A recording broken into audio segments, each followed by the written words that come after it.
Assalamualaikum warahmatullahi wabarakatuh. Salam sejahtera untuk kita semua. Selamat datang anak-anak di pembelajaran bahasa Indonesia. Sebelum kita menginjak ke materi, mari kita saksikan tayangan berikut ini. Selamat menyaksikan. Telat sahur.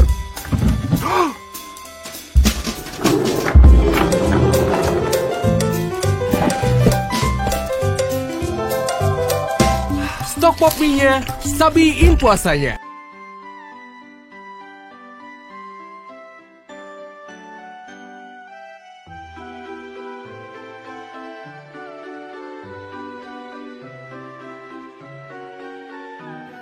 Video yang pertama, kalian pasti sudah dapat menyimpulkan apa kira-kira? Ya, benar sekali. Yang pertama adalah iklan. Untuk tayangan atau gambar yang kedua, di situ ada gambar apa? 5 jari. Didominasi dengan gambar yang menonjol. Itu namanya apa? Masker. Terus yang ketiga ada gambar orang memakai masker. Terus ada tulisan di situ yang mudah diingat oleh seseorang.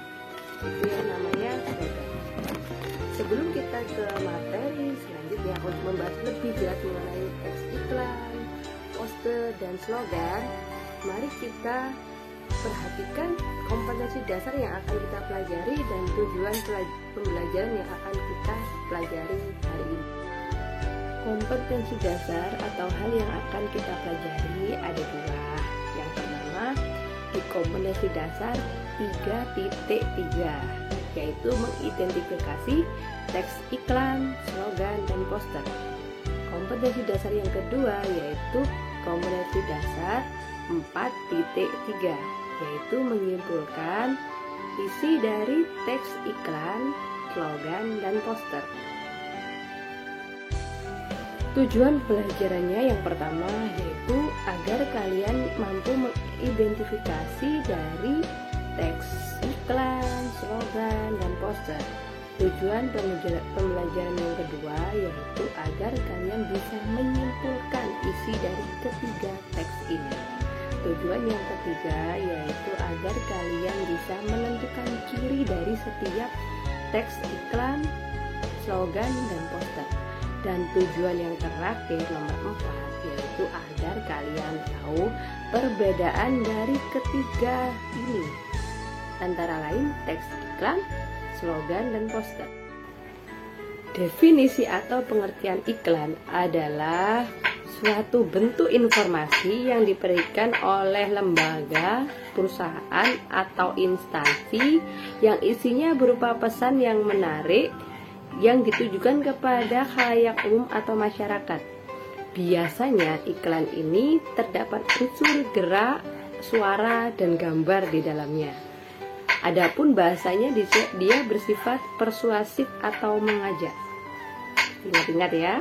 Ciri-ciri iklan ada 3. Yang pertama, bahasanya harus singkat, padat, dan jelas.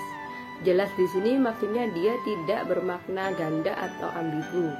Yang kedua, bahasanya harus informatif dan komunikatif. Jadi mudah dipahami oleh semua dan bersifat informasi. Jadi semua orang itu tahu mengenai. Fungsi iklan terbagi menjadi 4. Yang pertama yaitu bagi perusahaan atau dunia komersil. Tujuannya apa? Untuk menjual produknya. Yang kedua juga bagi perusahaan, tetapi tujuannya untuk memperoleh karyawan atau mendapatkan karyawan.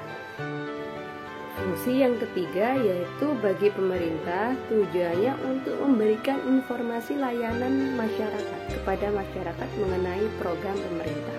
Yang keempat, yang terakhir adalah bagi perseorangan, untuk memberi informasi pada setiap individu untuk membeli atau menjual barang. Untuk jenis iklan berdasarkan isinya terbagi menjadi 3. Yang pertama adalah iklan niaga atau iklan barang dan jasa. Seringkali kalian melihat di koran atau televisi. Biasanya iklan ini bertujuan untuk agar pembeli atau yang melihat itu tertarik untuk membeli barang atau jasa tersebut. Yang kedua ada iklan pengumuman. Biasanya di situ hanya untuk mengumumkan suatu hal dari individu atau perusahaan. Misalnya pengumuman kalau di koran itu ada pengumuman kematian, terus pengumuman apa? Hari ulang tahun, terus dan lain-lain. Keuangan perusahaan juga kadang diumumkan di koran seperti itu. Jadi ada iklan pengumuman. Yang ketiga, yang terakhir ada iklan layanan masyarakat. Biasanya ini dibuat oleh pemerintah. Tujuannya untuk menginformasikan kepada masyarakat mengenai program yang akan dilakukan oleh pemerintah atau program yang telah berjalan. Jadi mengajak masyarakat untuk melakukan program pemerintah tersebut. Misalnya saja kalau kita lihat akhir-akhir ini ada program vaksin, seperti itu contohnya. Gambar di samping kalian adalah contoh dari iklan niaga atau perusahaan. Jadi di situ ada gambar iklan baris di koran menjual suatu produk dan ada iklan jasa menawarkan sebuah jasa. Itu contohnya dari iklan barang dan jasa atau iklan niaga. Bisa kalian lihat di situ. Kalian dilihat. Iklan yang kalian lihat di samping kalian yaitu iklan pengumuman. Contoh dari iklan pengumuman. Di situ berisi mengenai pengumuman seseorang yang telah meninggal atau wafat. Biasanya ada juga iklan pengumuman tentang laporan keuangan dan lain-lain seperti itu. Dan iklan yang terakhir, jenis iklan yang terakhir ada iklan layanan masyarakat. Bisa kalian lihat di samping kalian iklan pemerintah mengenai program keluarga berencana. Tujuannya apa? Mengajak rakyat Indonesia atau masyarakat untuk mengikuti program keluarga berencana yang dicanangkan oleh pemerintah. Selanjutnya ada slogan. Apa itu slogan? Slogan nama lainnya adalah mutu atau semboyan. Slogan sendiri definisi atau pengertiannya adalah suatu kalimat pendek atau kata-kata atau kalimat pendek yang mudah diingat. Tujuannya apa? Untuk sebagai pegangan hidup atau motivasi seseorang dalam melakukan tindakan. Fungsinya apa? Yang pertama, kalau untuk perusahaan itu agar mempengaruhi orang lain untuk membeli. Yang kedua, bisa jadi untuk seseorang menaati suatu aturan yang berlaku, mengajak seseorang untuk menaati aturan yang berlaku. Itu fungsi slogan. Lalu apa ciri dari slogan? Yang pertama, kalimatnya hanya beberapa kata ya dan cenderung pendek, atau bisa kita simpulkan kalimatnya pendek. Kenapa kok pendek? Karena tujuannya untuk agar mudah diingat. Yang kedua adalah biasanya slogan ini dipakai untuk semboyan atau moto suatu daerah. Misalnya saja ada semboyannya, kalau kalian fans Persebaya apa semboyannya, motonya, ayo, itu termasuk slogan seperti itu. Lalu apa saja macam dari slogan? Ada 5 macam slogan. Yang pertama, ada slogan lingkungan hidup, ajakan kita untuk menjaga kebersihan, keindahan dan keasrian lingkungan. Yang kedua, ada slogan pendidikan, isinya mengajak kita untuk termotivasi untuk belajar dan terus belajar agar kita semangat dalam belajar. Yang ketiga, ada slogan produk atau niaga, isinya mengenai sebuah produk. Jadi kita tertarik untuk membeli produk tersebut dan sudah ada di ingatan kita tentang produk tersebut. Jadi kalau kita ingin produk, jadi kita ingat produk tersebut dan akhirnya kita membeli produk tersebut. Yang keempat, ada slogan motivasi. Isinya apa? Memberikan motivasi atau semangat kita dalam menjalani kehidupan. Yang terakhir, ada slogan kesehatan, mengajak kita untuk hidup sehat. Seperti itu. Apalagi di era pandemi ya, banyak slogan tentang kesehatan. Lalu apa saja contoh dari slogan? Yang pertama, ada slogan lingkungan hidup. Hijau lingkunganku, bersih udaraku. Maksudnya apa di sini? Jika banyak tanaman di situ, maka udara yang dihasilkan sehat. Yang kedua, ada slogan pendidikan. Contohnya apa? Buku adalah jendela dunia. Jadi dengan buku kita bisa melihat dunia. Jadi kita bisa tahu tentang dunia. Misal ada atlas, di situ ada pakaian, menteri pakaian, terus kota-kotanya. Dari situ kita kan bisa melihat tanpa kita harus datang ke sana. Terus yang ketiga ada slogan produk atau niaga.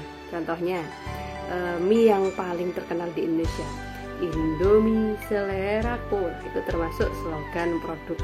Dan yang keempat ada slogan motivasi, mengajak kita untuk semangat dalam menjalani kehidupan. Misalnya, kegagalan adalah awal dari keberhasilan. Maksudnya apa? Gak apa-apa kita gagal, tapi suatu saat kita akan berhasil. Jadi memberi semangat kita untuk terus mencoba suatu hal. Yang kelima, terakhir ada slogan mengenai slogan kesehatan, mengajak kita hidup sehat. Misalnya Mansano in corpore sane, itu kalau bahasa Latin, tapi dalam bahasa Indonesianya, di dalam jiwa yang sehat terdapat tubuh yang kuat. Maksudnya apa? Mengajak kita untuk hidup sehat. Kalau kita sehat, kita akan memiliki jasmani yang kuat, seperti itu.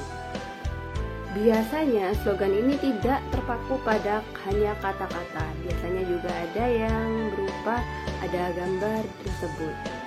Ada gambar di situ, tujuannya untuk menarik pembaca. Misalnya dalam rokok, kalian kalau pernah lihat di bungkus rokok itu ada tulisan merokok membunuhmu, itu termasuk slogan juga. Juga biasanya dilihat di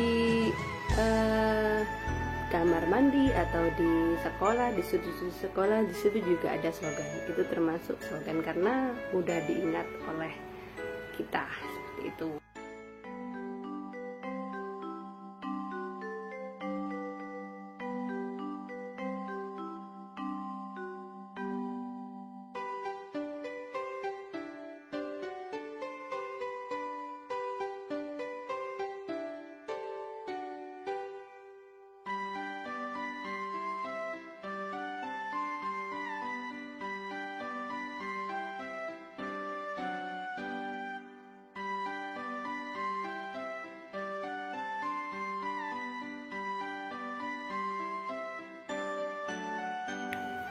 Lalu apa ciri poster? Yang pertama, dia berupa gambar dan tulisan, kombinasi gambar dan tulisan. Yang kedua, dia biasanya ditempelkan di tempat-tempat umum karena tujuannya membidik agar pembaca ini atau orang yang lewat bisa lihat poster tersebut, bisa melihat atau membaca poster tersebut. Itu ciri-ciri dari poster.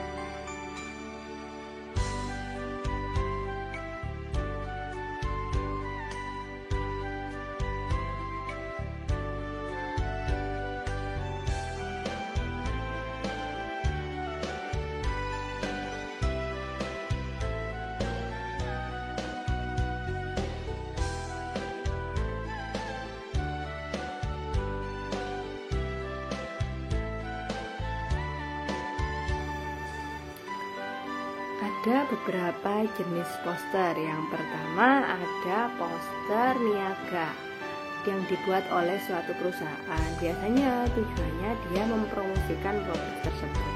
Yang kedua ada poster kegiatan. Biasanya dikeluarkan oleh suatu lembaga, misalnya sekolah, mengeluarkan poster untuk mengikuti kegiatan lomba 17 Agustus. Yang ketiga ada poster layanan masyarakat, itu yang membuat pemerintah untuk kegiatan yang diadakan oleh pemerintah, misal kegiatan vaksin. Yang keempat ada poster pendidikan yang membuat bisa guru, itu tujuannya untuk apa? Atau praktisi pendidikan ya yang membuat, atau orang yang perhatian pada dunia pendidikan. Tujuannya apa? Agar kalian termotivasi untuk selalu belajar, seperti itu. Gambar di samping kalian lihat itu adalah contoh poster pendidikan dan contoh poster layanan masyarakat. Bisa dilihat di situ yang pertama ada gambar yang menonjol 3 anak kecil ya. Di situ itu termasuk poster pendidikan. Yang gambar di sampingnya termasuk poster layanan masyarakat. Di situ ada posyandu, ada menimbang anaknya ya. Itu tujuannya agar mengajak orang-orang datang ke posyandu. Antara iklan, slogan, dan poster ada persamaan dan perbedaannya. Untuk persamaannya, mereka sama-sama menggunakan bahasa yang singkat, jelas, dan mudah dipahami. Untuk perbedaannya, jika iklan, dia menonjolkan gambar, gerak, dan suara. Untuk iklan, untuk slogan, dia lebih menonjolkan kata-kata yang mudah diingat, karena sebagai pedoman hidup atau pegangan seseorang atau untuk motivasi seseorang. Jadi untuk yang ketiga, poster ini dia lebih menonjolkan ke unsur kata dan gambar, perpaduan kata dan gambar. Ingat-ingat 3 itu perbedaan antara iklan, slogan, dan poster. Terima kasih anak-anak, kalian sudah menyimak materi mengenai teks iklan, slogan, dan poster. Semoga kalian dapat memahami materi yang Bu Rima sampaikan. Jangan lupa patuhi protokol kesehatan, rajin beribadah, jangan lupa ya anak-anak ya, sholat 5 waktu bagi yang beragama Islam. Terus juga meskipun corona membatasi gerak kita, tapi corona tidak akan membatasi kreativitas kita. Jadi teruslah berkreasi. Itu pesan Bu Rima akhiri. Wassalamualaikum warahmatullahi wabarakatuh.